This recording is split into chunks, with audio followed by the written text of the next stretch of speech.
14, and when I had my son, they went in to me. At the same time, they gave me a cesarean birth and took my child. And when they did that, they sterilized me. What do you think I'm worth? What do you think I'm worth? Elaine Riddick was just 13 when a neighbor raped her. Then she endured what she refers to as her second rape. State officials declared Riddick feeble-minded and unfit to have children. Main reason is because I was poor and I am black. I believe that with all of my heart. Based on the pseudoscience of eugenics, more than 30 states passed laws allowing for the forced sterilization of so-called defectives. The goal was to rid society of certain undesirable traits. Some of those traits that they named were epilepsy, feeble-mindedness, promiscuity, criminal mentalities. Researchers believe that as many as 100,000 Americans were victimized. By the time North Carolina ended its own eugenics program in 1974, it had taken away the reproductive rights of 7,600 people. Most, like Riddick, were poor.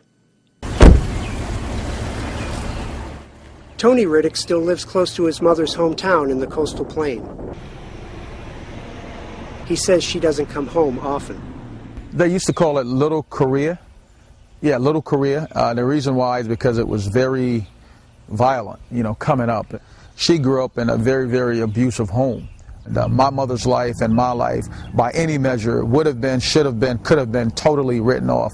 But the fact of the matter is, God still prevails, and I'm grateful for that. Very, very grateful.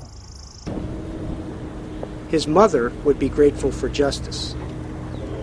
She drove from her adopted home in Georgia to testify before a North Carolina task force considering compensation for sterilization victims. There's nothing that the state of North Carolina can do to justify what they did to me, what they did to these other victims. It's not my grandmother's fault that she was uneducated. It's not my mother's fault that she was abused by her husband. It wasn't my fault that my environment, that I was raised in, that I was brought up in this type of environment. I had nothing to do with that.